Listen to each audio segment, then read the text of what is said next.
that allow researchers to propose topics, IBM researchers, to collaborate with people in academia. And I was doing at that moment policy mostly related to network management, but I wanted to do more things related to privacy and security. And it occurred to me that it was a good opportunity to approach Elisa to work in that project. And it was actually quite successful.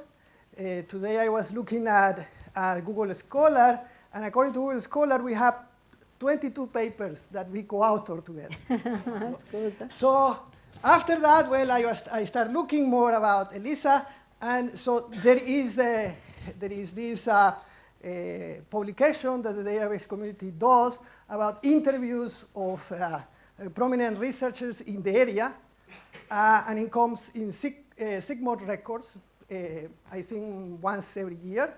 And she was interviewed, I think, in 2009 or so, and it appeared in 2010.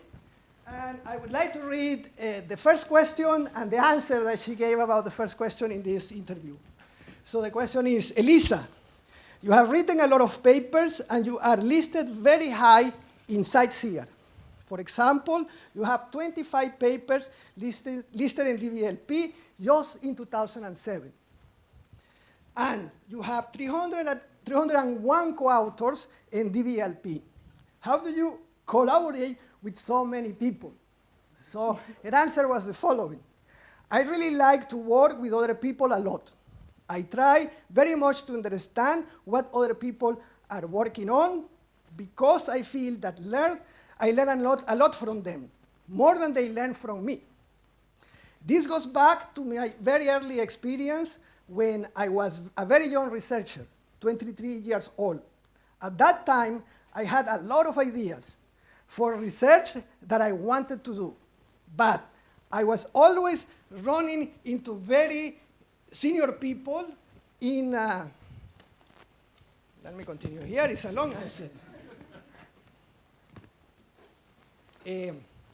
Senior people, always running into very senior people in the field who dismiss all my ideas. Later, I discovered that some of these ideas of mine had not been wrong at all. Okay? Because of this experience, I really tried to listen to the ideas of other people and encourage them to pursue their ideas. Today, I look again at Google Scholar. She has now 597 co-authors. In addition to that, she is director of the Center for Education and Research and Information Assurance and Security in Purdue University. She also directs the Cyber Center in Computational Methods for Discovery and Learning. She got a IEEE Technical Award for her work in database and security. She got the Sutomi Kanai Award from IEEE also for research in security and distributed systems. She is an ACM fellow and IEEE fellow. Welcome, Elisa. Yeah, okay, well, thank you, Jorge, for a very nice presentation. You have always to be careful what you say, because now with the web things, you cannot, once you say something, it is on the web, you cannot take it back, but thank you.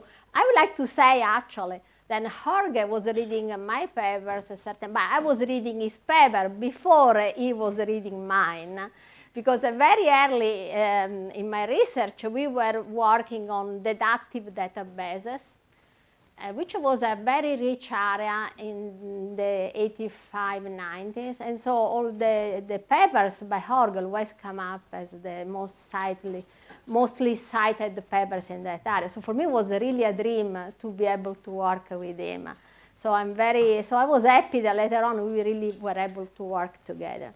So today, I'm going to focus on big data and mainly security and privacy.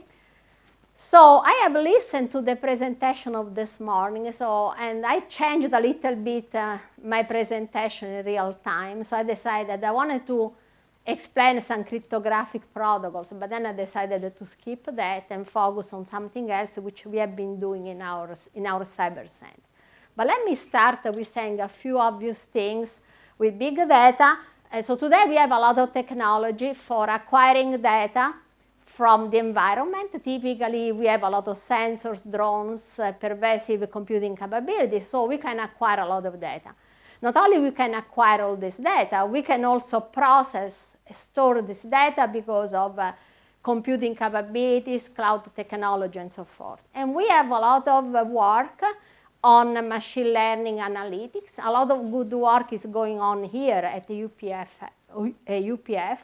So we have powerful tools to extract a lot of knowledge out of this data. So big data is really going to change a lot, and I guess you are all convinced about that, given that this workshop focuses on big data and extracting knowledge from big data. So I just go very quickly over some definition of big data because I'm sure you are all very familiar. One definition which I like a lot is the one given several years ago by IBM, which characterizes big data as volume, variety, and velocity. And again, today we have a lot of technology with dealing with velocity, with variety, and I've seen a lot of nice work this morning on how to associate, extract meaning from multimedia data, for example, images, music, sound, and so forth.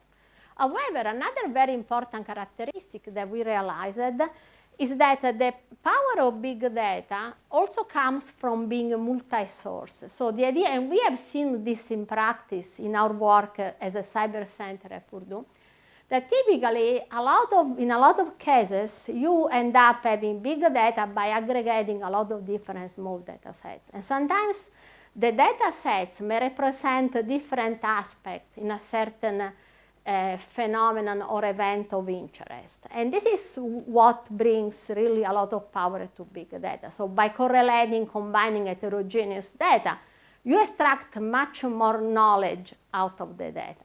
Now, a couple of years ago, the database research community in North America came up with a white paper on big data, where I was one of the authors. This white paper describes what is meant by data science, what exactly is the meaning, which are the challenges. And of course, the challenges. One major challenge is still to be able to automatically integrate heterogeneous data sets. Because still integrating data is more an art than a real science. And if you want to integrate thousands of data sets, this is going to be a major problem. But again, there is a lot of nice research going on. So I assume that we will soon be able to integrate a lot of data sets. And this gives a lot of power. Now, data can be used and be useful in many different domains, for science, first of all, but also for security. And the big data can be used for many different types of security, not only for, let's say, cybersecurity, which is the area where I work, but it can be useful for healthcare. In the medical domain, big data will be very important for homeland protection. Of course, for science, big data is an important asset today. So here I have some very simple example of the application of big data for security. Let's start with cybersecurity. So if you look at current systems called SIEM, those are security information event management systems, which are really tools used by corporations. There are a lot of products by companies. What they really do, this type of SIEM, they collect a lot of data. So for example, they collect a lot of metadata concerning any packet crossing the corporate network, including provenance, the time when the packet entered the system. They really collect this huge amount of data, and they correlate all this data, combine them in various ways, and visualize the data in order to detect whether there are potential attacks, anomalies, which may be sign of attacks. And there, big data is a critical issue.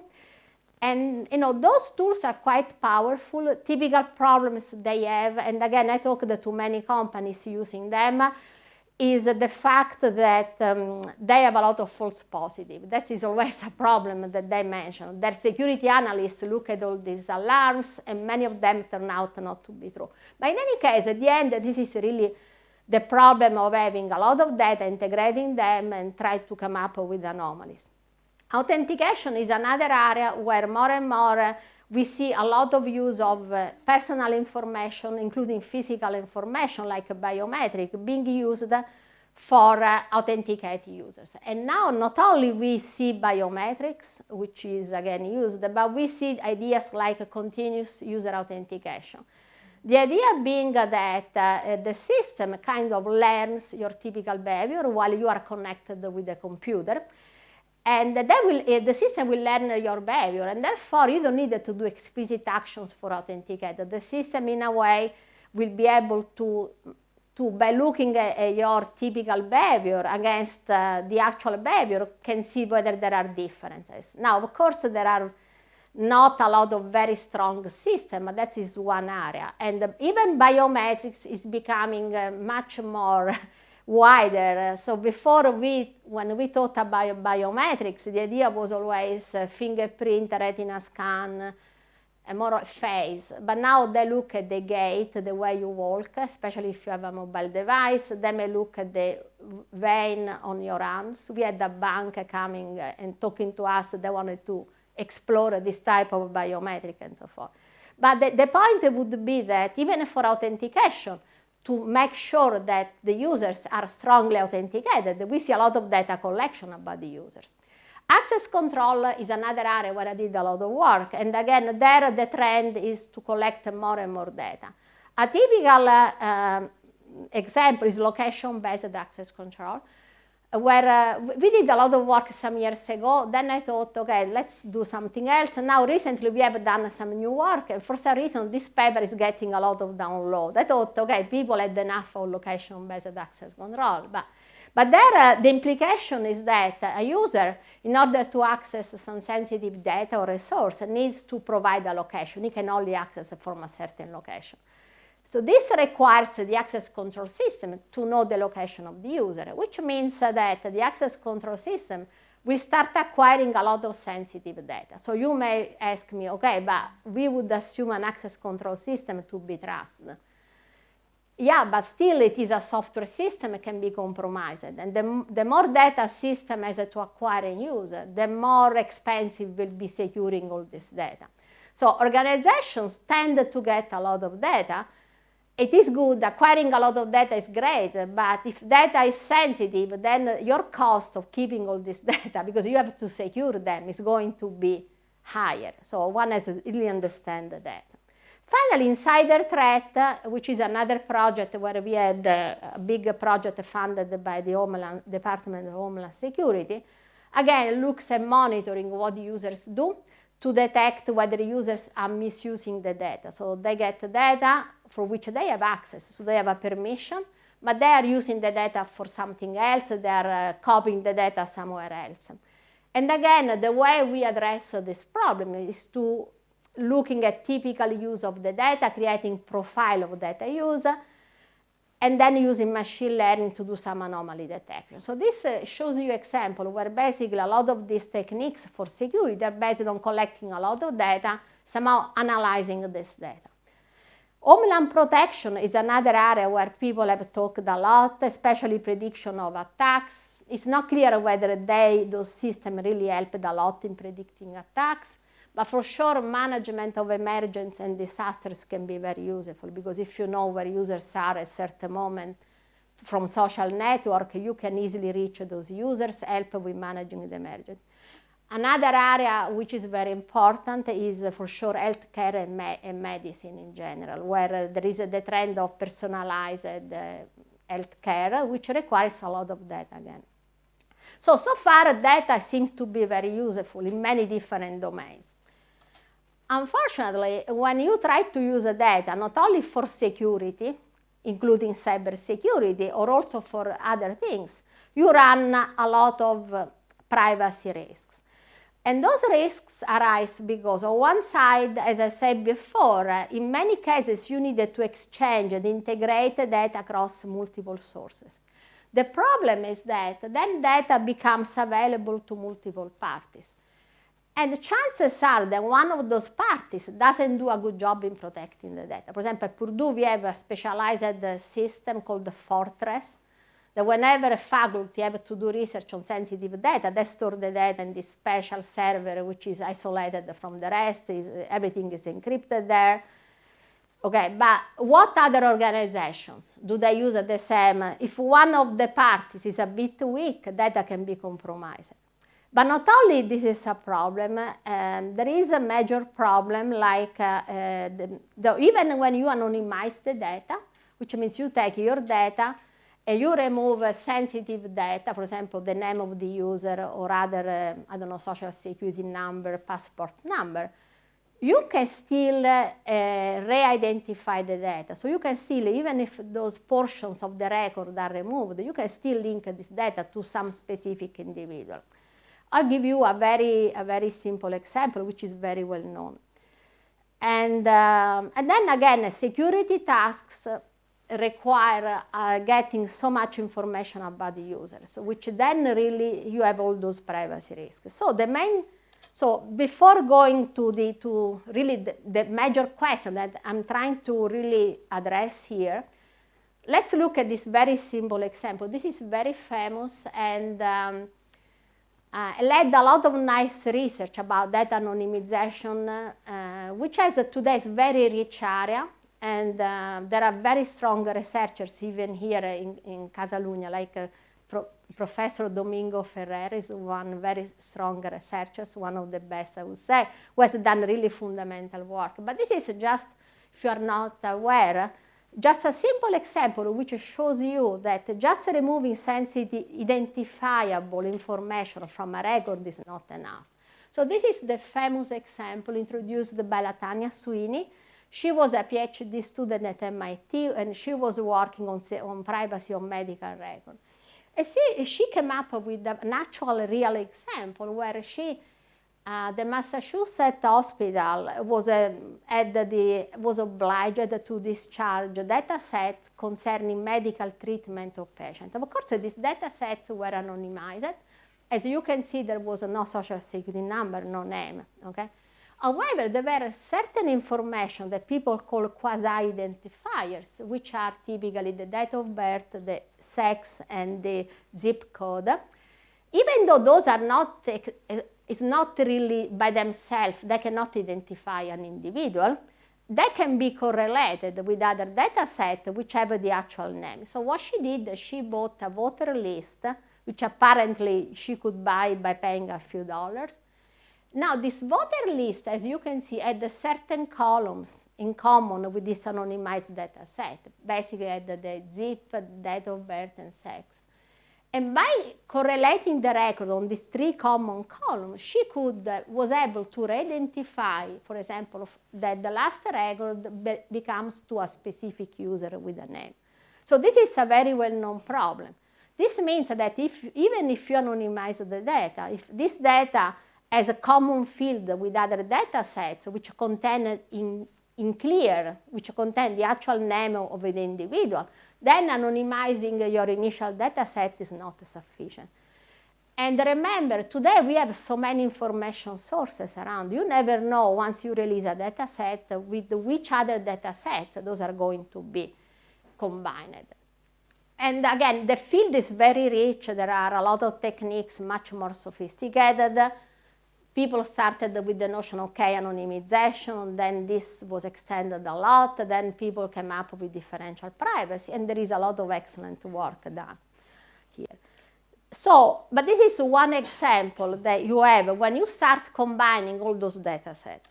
So the real question that we have is the following. Can security and privacy be reconciled? So, which means, okay, so we understood that data is very important for security, for research, for many purposes. Privacy is also important. So here we have a fundamental issue. Do we have to give up our privacy? Just forget about privacy for the sake of security? Or not? Or what should we be doing? Now, if you talk to researchers in the security community, you see different views. Most of these senior people are very skeptical.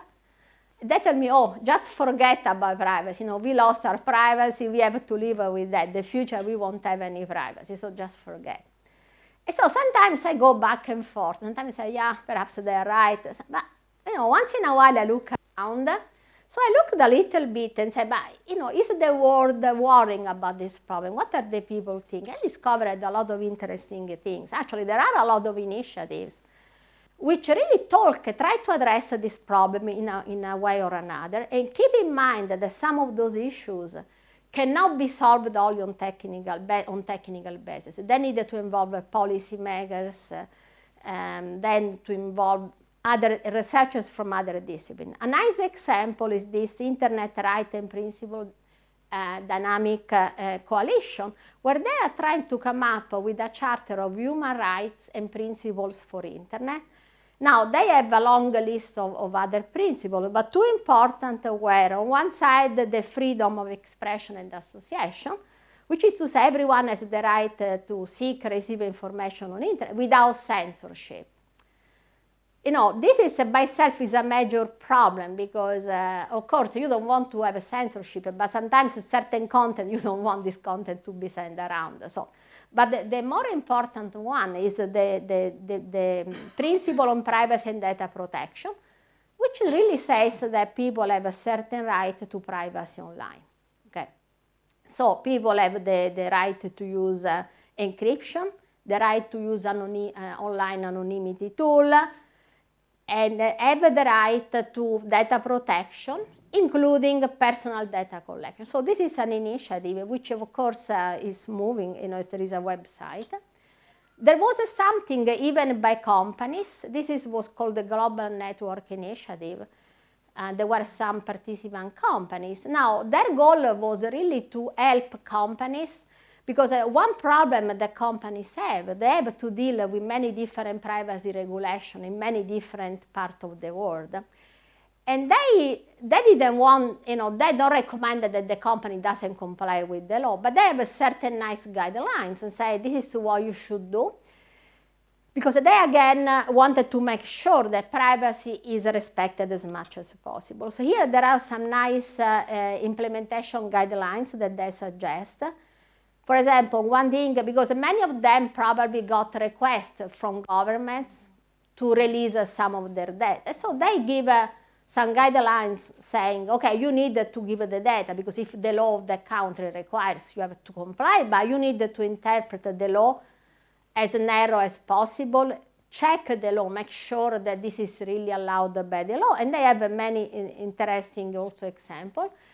They had this nice idea also on transparency reporting, so that the company should provide a report which data were asked, for what. Now, this is interesting. As you can see, are a set of guidelines. It would be nice to understand from our point of view what could be the technical mean that we need to provide to being able to really support this type of approaches. So by looking at this, I become a little bit more optimistic, because at the end, it seems there are people that worry about this, not only activists, but also companies. But so from the research side, what can we do? Because, okay, it's okay to see these organizations, but at the end, we are interested in shaping and doing our own research. What can we do? So here I have, in a way, good news and bad news. Good news is that I feel that you can reconcile in certain ways. Because today we see a lot of nice work, for example, in applied cryptography, many techniques, which you can work on data and still have a certain amount of privacy. But on the other hand, there is no unique technique. So if you ask me which privacy technique should I use, my reply would be really depends what you are trying to do with the data. Because if you are just trying to do some analytics, you can use certain techniques. If you really need the microdata, that's a very different problem. If you're using data for biometric authentication, you use another technique. So so this means that we have a lot of nice research to be done, which is good news for us. But a lot of research, and we have a lot of, the field has been progressing a lot in areas like data anonymization, data privacy, applied cryptography and cryptography. A lot of those techniques don't need, especially the techniques concerning crypto, they need a lot of engineering, they need to be much more efficient, they need to scale on huge data sets. which today they don't yet do. So now I'm going to provide a few very quick examples, and then I'll move to discuss a research agenda that was the result of a NSF-funded workshop to debate about research direction for privacy and security for big data. And then I'll talk briefly about an actual system for scientific research that we have been developing, which has a certain nice support for security of big data. So a typical example is this one that we have been working for a while. This is a very simple problem. We have two parties. Shows that you need to be creative sometimes. So we have two parties. Each party has a file, a set of data, and they want to compute the intersection of those two files. So they want to find the common record. Actually, our protocol works more on distance, so certain similarity. But let's suppose that they want to find the common record. However, each party cannot disclose this file, his own file, to the other party. This is a very well-known problem. In cryptography, there have been fundamental protocols called secure set intersection, and there was protocols defined, I don't know, 20 years ago perhaps, where they were trying to address the same problem. We have two parties. Each party has a set. They needed to compute the intersection. So no party can disclose its own input to the other party. They only will share the result. And this is yet a specific case of a class of general protocols called secure multi-party computation techniques, where the goal is multiple parties, each provide a part of the input, and they want to compute this joint function without revealing, each party cannot reveal his own input to the other parties. So the question that we were trying to implement in this protocol is that the conventional cryptographic protocols are very slow. So we did some experiment that would take 4 days to compute the match. If you have so we say, no, we cannot really do that. So I came up with this idea that came up from early work on multimedia retrieval, where in multimedia retrieval, what we were trying to do in the early 80s, we had a first European project in my group. So we were trying to do searches on text. At that time, it was really, at the beginning of the 80s, so there were not a lot of techniques. But the idea was to try to implement a two-step approach. First, you do a very initial search by using summary information, which really were some kind of a bit map of each text. And the data, the text, which passed the first phase, are analyzed in details to look if the text is really the actual words you were looking for. And so we applied the same idea here. I said, why don't we try to come up with a two-step approach in which first we do a preliminary comparison, which has to be very efficient but not very precise. So in this preliminary comparison, we will get some record that then will not match when we do the cryptographic protocol. So we applied, so the preliminary step was done using some privacy techniques. So we started with a k-anonymization when we started this work. So we would compare the anonymized version of the record, transformed according to the k-anonymity. If two records would match, if the anonymized version of two records would match, the actual record may not match, because then you have to compare the actual record. However, if two records were in the situation that their k-anonymized version was not matching, the actual record would not match for sure. Then we moved to use a differential privacy, which was a better approach. And then with this two-step approach, we got much better results. So we were able to do this matching, going from this huge amount of hours to 1 hour. So it was a major enhancement in scale. So, but this actually introduced a lot of issues that we did not anticipate. And we realized that the security community uses different security models. Because in a way, in our protocol, we combine two steps. The first one uses differential privacy or anonymity, and differential privacy has its own theoretical, let's say, privacy definition. The second step is done SMC, conventional cryptographic secure multi-party comparison, which has its own security definitions. When we put the two together, we realize that even though each one is secure by itself, when you combine them, we had a security issue there. We found that there was a vulnerability. Because again, our approach was very different. We were not just applying differential privacy. We were taking this result from differential privacy and using them in some other cryptographic protocols.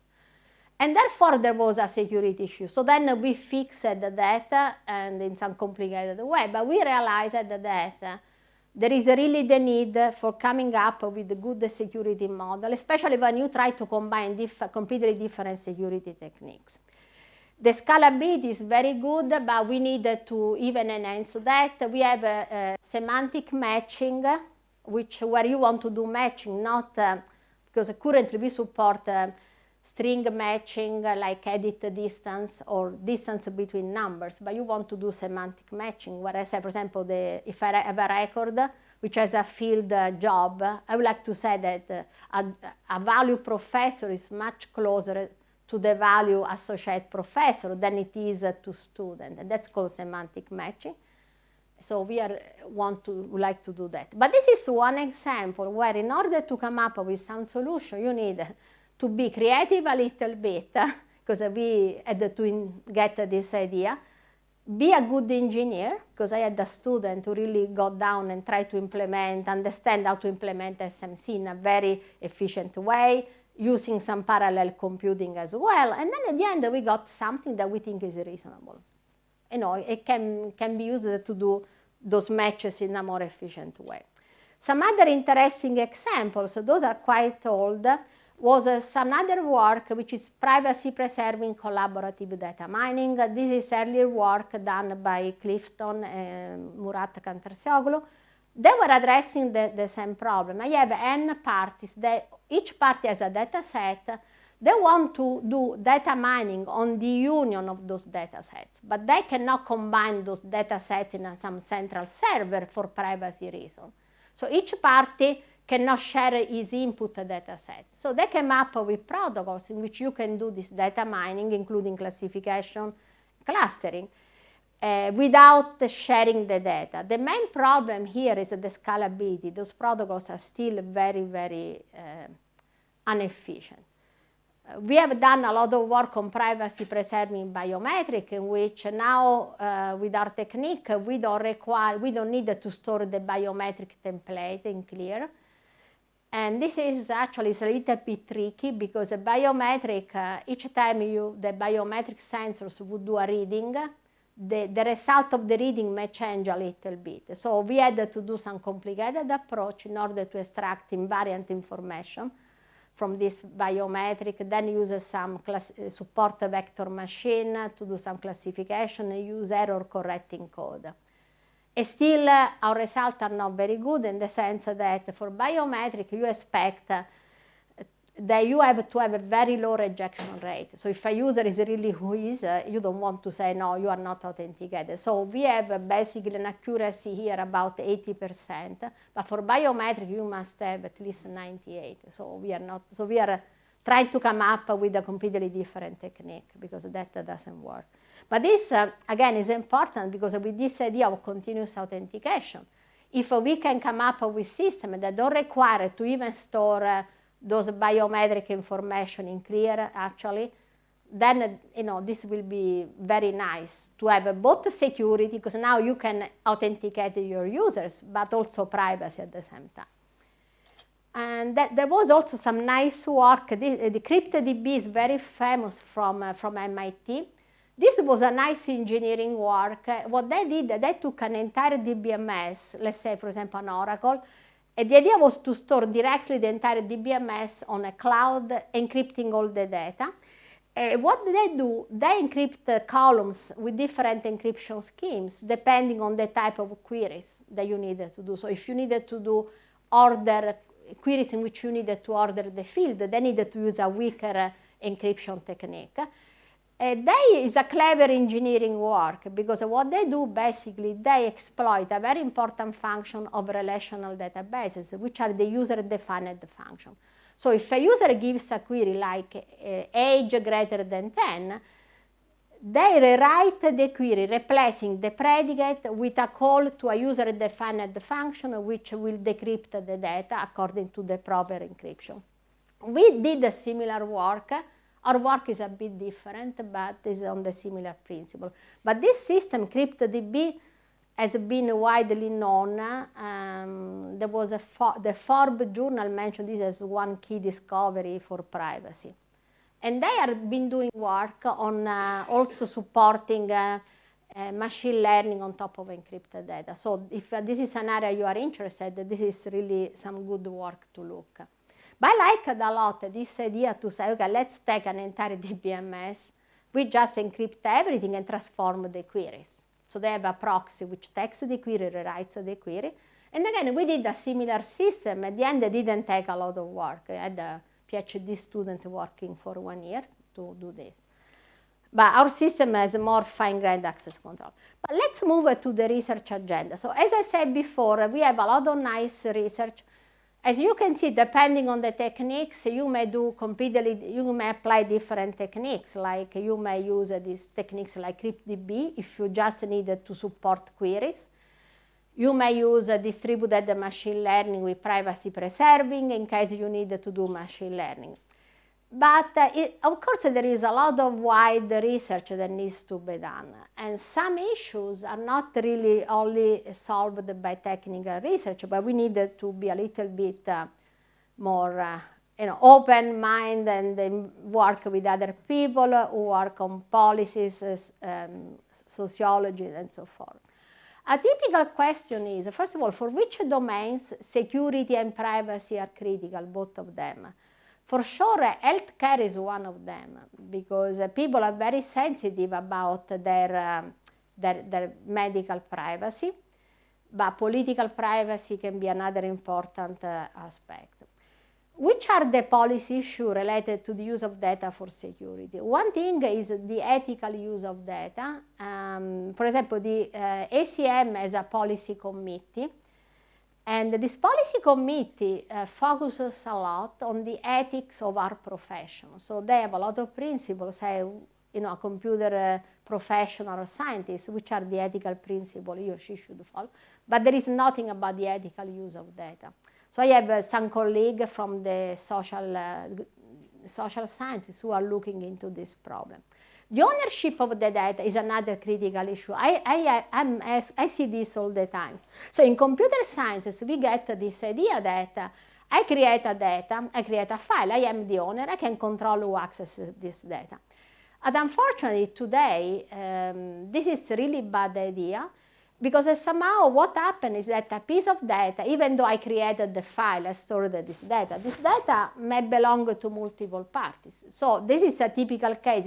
If I put a picture on Facebook, and this picture has many people, even though I created the file, I took the picture, but many people are in it, and they perhaps have something to say about the use of this data. So then in this workshop, we debated and we said perhaps we should move to the notion of data stakeholder. The idea means that a piece of data has multiple parties which have an interest in this part, and each one should have a way to express some preferences or about the use of this data. So I talked to many people. Recently, I was talking to a major company in the area of healthcare informatics. And they were asking me that they're involved in a lot of standards, because of course for them the standardization of medical record is one key area, even though there are a lot of standards. But they are moving also, the work they are doing now is not really on standardizing medical record. They are looking at how they can do preventive care. So they also collect, they have hired 50 machine learning people, try to see how they can use all this data to prevent diseases, help customers, and they plan to monitor what time the users go walking around, with whom they walk. I mean, they're giving me a lot of scenarios. But they told me, we have a major problem about the ownership of this data. They told me, do you have a solution? I told them, no, I just have the idea that we should perhaps forget about the notion of ownership and say, recognize that a piece of data may belong to multiple users, and they must have a way to work together in deciding what happened to the data.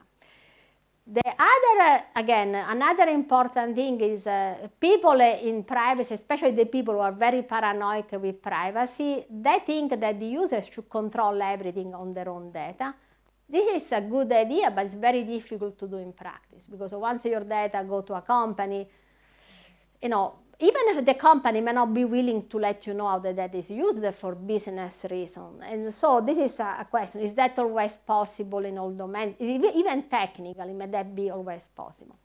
Which research advances we need to make possible reconciling security with privacy, which means we want to have security, but we also want to have privacy. Okay, so I said before, I mentioned some techniques are efficient techniques for performing computation on encrypted data. This may not solve a lot of problems, but it is an important building block. If we don't have that, we cannot do much. Privacy-preserving data mining techniques are really important, because at the end, a lot of times data is used for learning, for extracting knowledge. Privacy-aware software engineering is very important, and this was motivated by something which happened to us. So we were working on making some let's say some tool to be anonymous when working from a mobile phone. Now there is a Tor. Tor is a network anonymizer which will hide the IP address of the phone. Unfortunately, we realized that a lot of applications running on your phone will send a lot of data from your phone to their own cloud or whatever. So we found that even game applications were transferring the list of contacts. So even if your IP address is anonymous, still they transfer this data. So we came up with the idea that we didn't want that. So we wanted the user to say, I want to be anonymous, avoiding this data transfer. So a very simple approach we thought was, okay, let's change Android to be able to remove the permission at runtime. At that time, basically, whenever you would install an application, you needed to give the permission all up front, okay? So we said, but we modified the operating system, allowing the permission to be removed at runtime. So we could remove the and then we tested that 80% of the application would crash, because they were written in a way that they were not anticipating not to have permissions removed at runtime, which for me, coming from the database area, was a big surprise, because there you can remove a permission from a table, from a user at any time. I think now they have fixed this problem. We also noticed the applications written for many platforms instead were much more robust. They were able to deal with this. But software needs to at least being able to support this, but needs to many extensions. It needs to work with data which sometimes can be anonymized, can be less precise, and it has to deal with sensitive pieces of data. So this is very important. This is a key issue, which is how to balance, because at the end, the privacy is a personal matter. How do you balance personal privacy with collective security?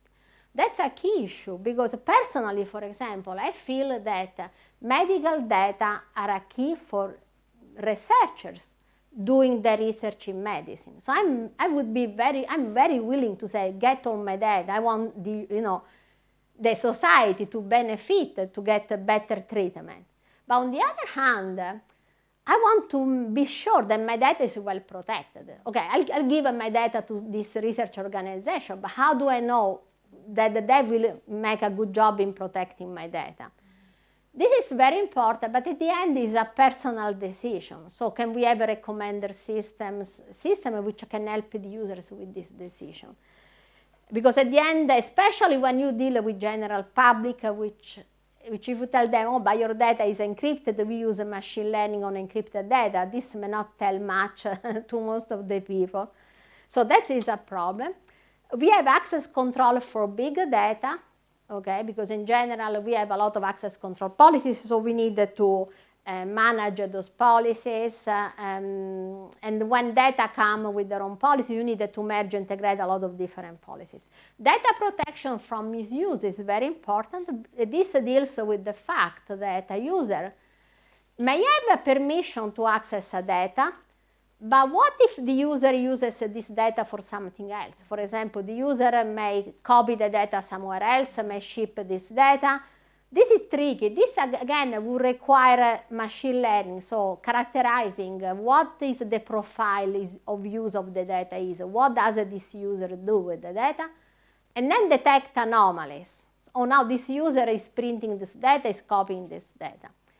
And sometimes understanding what is even representing the purpose of use of the data may not be so easy. Finally, and I want to conclude this part here, is privacy implication on data quality. We notice that sometimes, especially in social networks, people may not post real information. They put some fake or wrong information, which then impact the quality of the data, because now you get data which have not good quality. And so those are some of the research directions that we had identified. As you can see, some will require not only technical solutions. Now, I'll try to go quickly to something else, because, so as I said before, I'm also doing a lot of work on something, okay. Oh, let me put my glasses, which has to do with the cyber infrastructure for sciences. Since I saw this morning the presentation, I decided to say a few words about natural system, which has some of the security techniques. So this system is called CRIS, Computational Research Infrastructure for Science. So this is part of a cyber center, and somehow this is the vision that was set up for this center 10 years ago when the center was started, which was, again, to support research through data.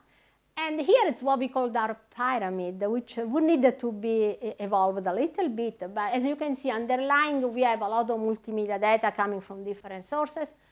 Then so you need to represent data, create and acquire data. Then you must have a lot of sources on top of a lot of services, like dealing with non-traditional multimedia data. I saw a lot of presentations this morning. You, of course, deal with traditional data sources. On top of that, you need to have services for discovery. So this means, for example, running simulation, analytics, modeling, visualization, predicting trends. And finally, you need to support the cyber communities. People want to collaborate in research, so you need to share data, to share the process you follow for your science. So with this vision in mind, when I became the director of this center, I decided to do something very different. I didn't want to write yet another paper, but we wanted to do something very useful for our colleagues. So the goal of our center was not to do just theoretical research on big data, but to really work with the professors in other colleges, in other departments. And we realized that we couldn't give these people just a prototype not working very well. We needed to give them an industry strength system. Because the first thing, if you give them something which doesn't work, you are out of the game. So we set to develop a real system, which then has been widely used.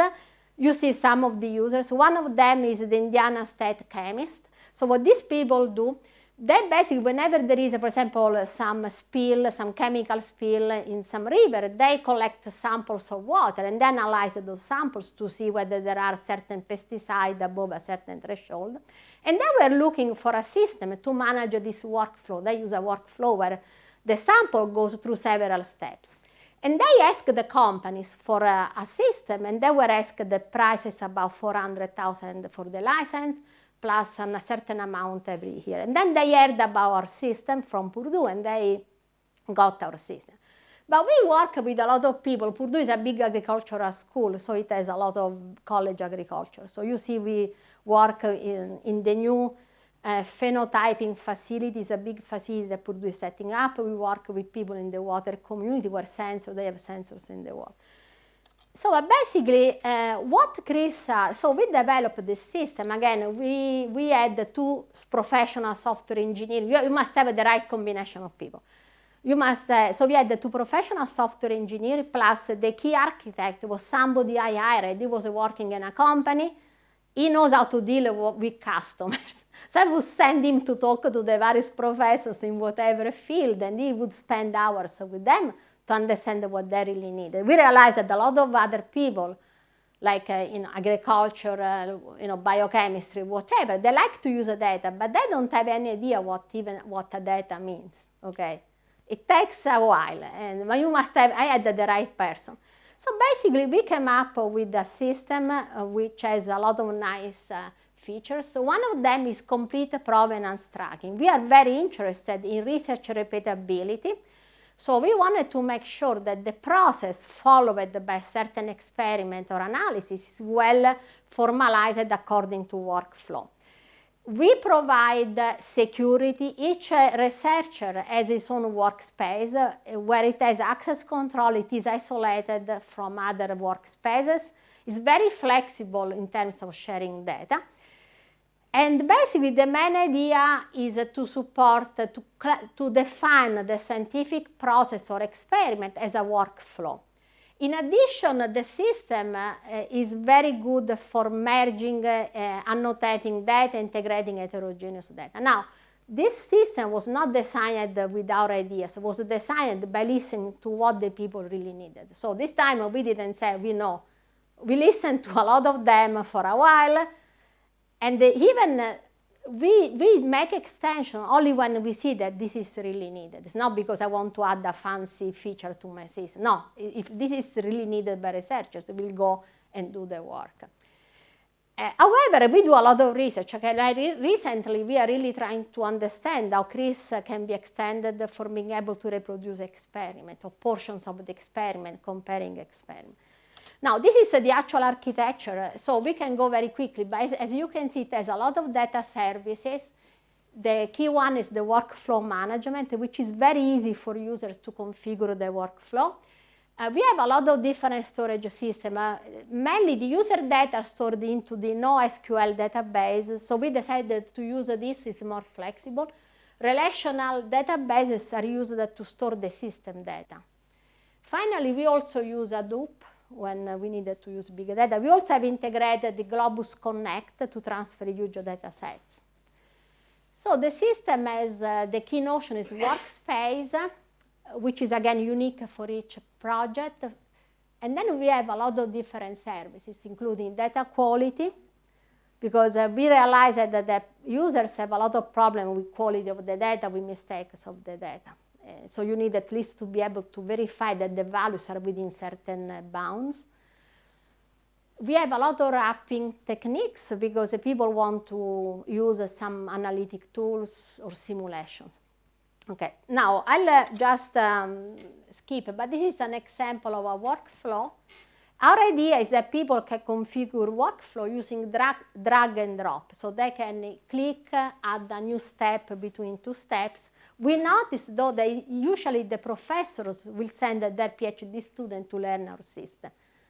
So that's a good way to start, because a PhD student, even in chemistry, they're very young and flexible, they quickly learn. Sometimes they take a research credit for just coming and working with us. They learn how to configure the workflow, they go back to the lab and they do everything. We have, this is unfortunately, sorry, but we have different ways to search through the data. We have a Google-style search, or we have a conventional search like you have a relational databases. We have actually a nice interface, so from the data you can quickly create a web page. We have done a lot of work on being able to display data on mobile devices. This seems trivial, but required a lot of work from a software engineer, one of the two, to make sure that the data. And finally, okay, this is the example of the interface that is used by the Indiana chemists. As you can see, they have a lot of steps, a lot of tasks. Each task has a user who has to do the experiment. We collect all this metadata, so which means that we keep versions of the software used. So if you do an experiment or an analysis, you use a certain version of a software, then you change, we keep the previous version. So we do a good job in keeping this provenance, providing a lot of details.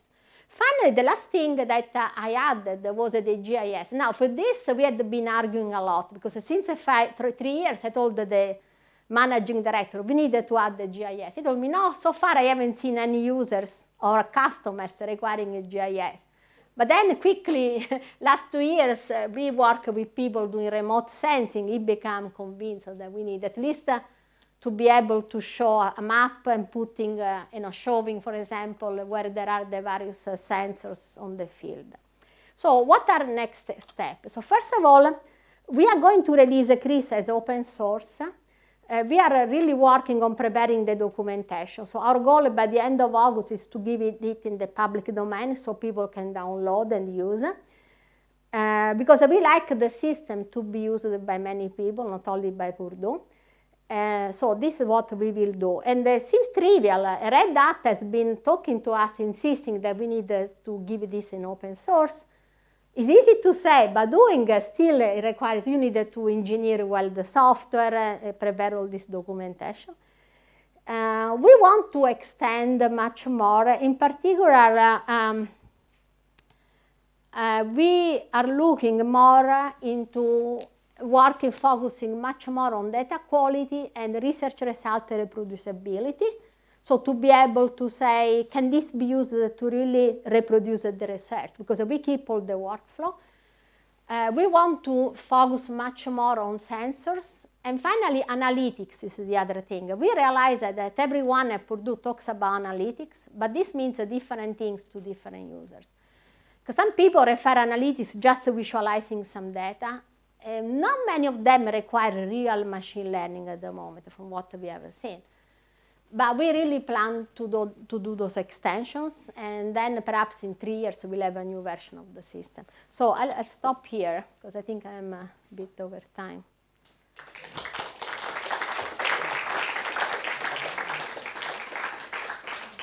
Time for a few questions, not much, but... Okay. Okay. Oh, hi. Thank you, Elisa, for this such a broad talk. I was wondering, you mentioned at the beginning that there is also a more difficult type of big data. Those are unstructured data. Yeah. Do you have any hints on whether any privacy preserving methods are being developed for this kind of data? Yeah, that's an excellent point. So first of all, one area where we did some work some years ago was a content-based access control for multimedia data. A content-based means that you look at the content of the data. So for example, you say, any image which contains the picture of Elisa Bertino should not be visible or can only be accessed by Elisa Bertino. Seems trivial, but you needed to understand the content of the image. Okay. At that time, we had some very preliminary approach, but that is very important, even for video surveillance. You may want to, for example, to say, okay, I need to look at this suspect, see, suspect, what he's doing, but I want to hide all the other people, and so not to show the rest of the people, so you needed to manipulate the image. Okay. Of course, there will be the problem that people are doing a lot of work on privacy-preserving retrieval on encrypted data, doing searches on encrypted data. I don't know how this can be when you deal with the multimedia data. Because that you needed to use a more signal processing types of techniques, which the distance measures may be very different. And that will be a major problem. So a system like CryptDB, it wouldn't be able to support that type of searches. Okay. Thank you. Okay, let me...